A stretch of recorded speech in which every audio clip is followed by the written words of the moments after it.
Hello and good night. Welcome to another bedtime story. This story is meant to help you sleep or to relax your mind. Try and find a comfortable place, such as your bed or a soft chair. If you feel comfortable, you can close your eyes now. Try and let go of the day as we begin our tale. Tonight's story is The Songbirds' Lullaby. Once upon a time, in the heart of a lush Gambian village, where giant trees stretched towards the sky and the river sang its own melody, there lived a brilliantly colored songbird. Its feathers shimmered in hues of emerald, sapphire, and crimson, and each morning it perched atop of the largest tree in the village to sing its lullaby of healing. People traveled from far and wide to hear its song, for its melody could soothe pain, mend wounds, and calm troubled hearts. Whenever a villager fell ill, the songbird's voice would bring them back to health. In the village lived Ramu, a curious and adventurous 10-year-old girl who loved the songbird more than anything. She spent hours watching it from beneath the cashew tree, dreaming of the magic in its voice. She also loved listening to Caddy, the village storyteller, who wove tales of spirits, warriors, and also of the evil sorcerer. One evening, as the fire crackled and shadows danced, Ramu asked, "How did the songbird get its magic?" Caddy's eyes twinkled as she spoke. "Long ago, the songbird was gifted its voice by the spirits of the forest. But the forest holds many jealous creatures, and none more dangerous than the evil sorcerer of the forest, a trickster of shadows. It is said that he once tried to steal the songbird's voice, believing he could use it to grow more powerful. But the villagers banished him, and so he vanished into the trees, where we believe he is still waiting for his chance." Ramu shivered, but Caddy only smiled. "But as long as the songbird sings, the village will always be safe." Weeks passed, and Ramu kept visiting the songbird as often as she could, so she could listen to its song.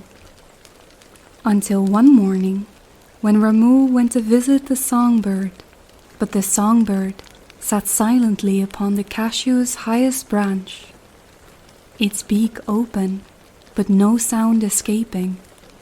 The villagers, who had come to hear its song, started to panic, for the sick they had brought with them could not be healed, and the once happy air of the village turned heavy with fear and sorrow. Ramu felt a chill. What had happened to the bird? It couldn't be. Had the evil sorcerer returned? That night, Ramu lay awake, listening to the soft rustling of leaves. Then she heard it, a whisper, coming from somewhere outside of her hut. "The evil sorcerer of the forest has taken the voice." Heart pounding, Ramu peered out of her hut.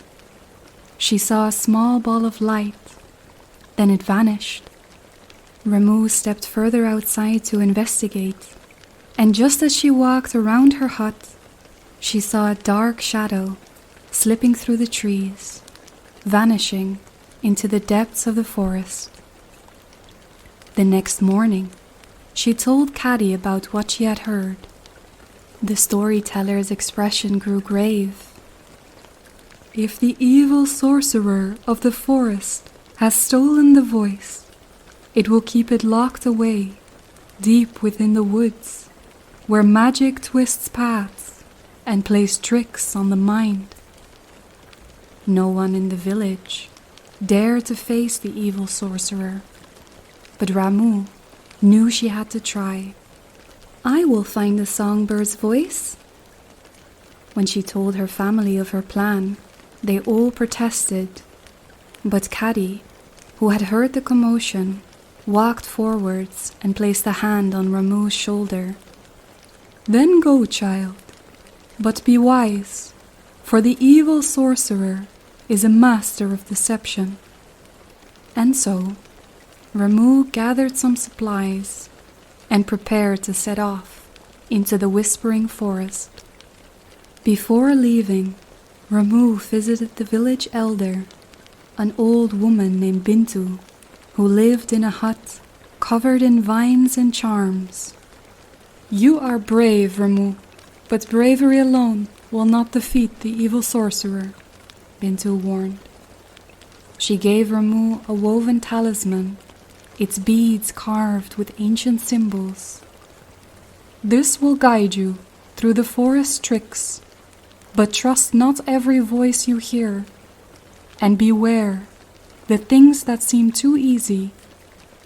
With her talisman in hand, Ramu set off. She walked for a long time, and the forest grew darker, the trees twisting overhead to block out the sky. The air felt thick with magic, and the sounds of birds and insects faded into silence. Then suddenly, a rustling in the bushes. A sleek tabby cat with eyes like amber stones emerged. It stretched lazily, then regarded Ramu with a knowing look. "You walk a dangerous path, little one," it purred. Ramu hesitated. "A talking cat?" "Who are you?" she asked. "I am Kumba, and I know the way to the evil sorcerer's cave." "For that is what you seek, isn't it?" the cat said. Ramu was wary, but she remembered Bintu's words. "Why would you help me?" The cat's tail flicked mischievously. "Because I despise the evil sorcerer. He stole something from me long ago." Trusting her instincts, Ramu followed Kumba. The cat led her to a clearing where a small wooden bridge stretched over a shimmering blue-green river. "Step carefully," Kumba warned. Ramu placed her foot on the bridge, but it vanished beneath her. She gasped, falling into the water, except there was no water. She landed on soft sand, the world around her shifting like a dream. The river, the trees, the bridge, it had all been an illusion.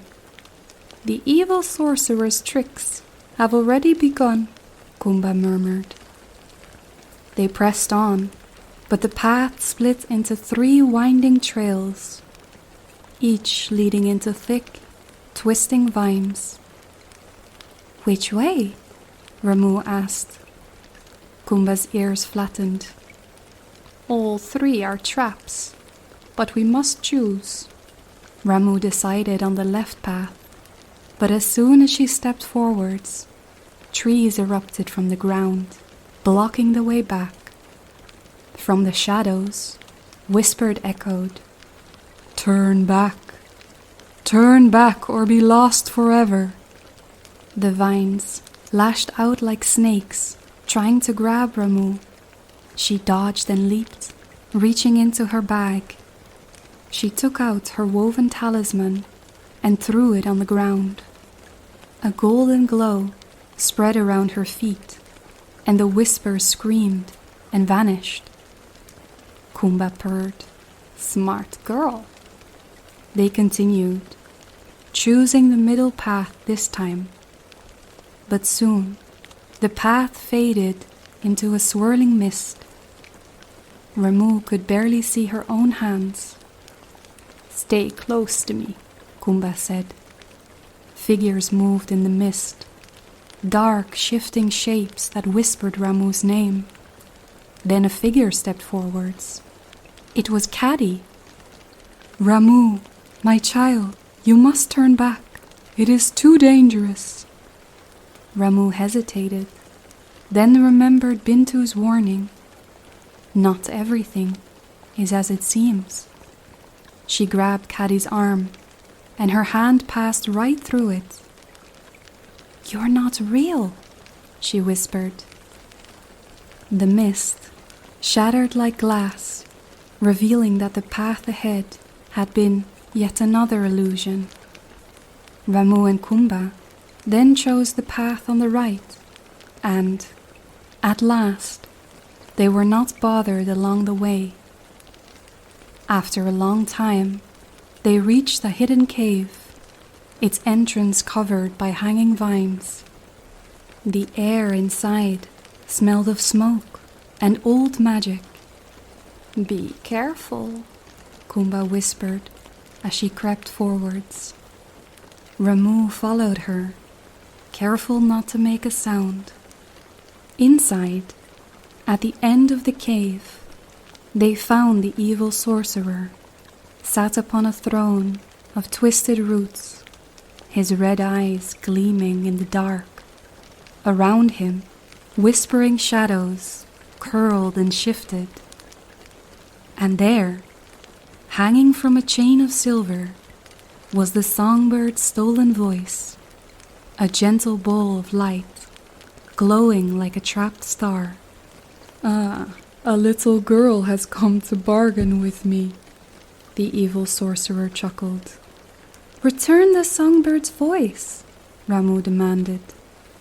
The evil sorcerer laughed, his voice slithering like vines. "Why should I? What will you give me in return?" "Anything," Ramu said without hesitation. The evil sorcerer's eyes gleamed. "If you want that bird's voice back, you must answer my 3 riddles. But if you fail, your voice will be mine forever." Ramu nodded. The evil sorcerer grinned. "Silly girl, you really think you are cleverer than me? Okay then. My first riddle goes like this. I am not alive, yet I grow. I do not have lungs, yet I need air. What am I?" Ramu thought hard, then her eyes widened. "Fire!" The evil sorcerer scowled, then continued with the next riddle. The more you take, the more you leave behind. What am I? Having traveled such a long distance, this one wasn't too difficult for Ramu. Footsteps, she said confidently. The sorcerer growled, then said the final riddle.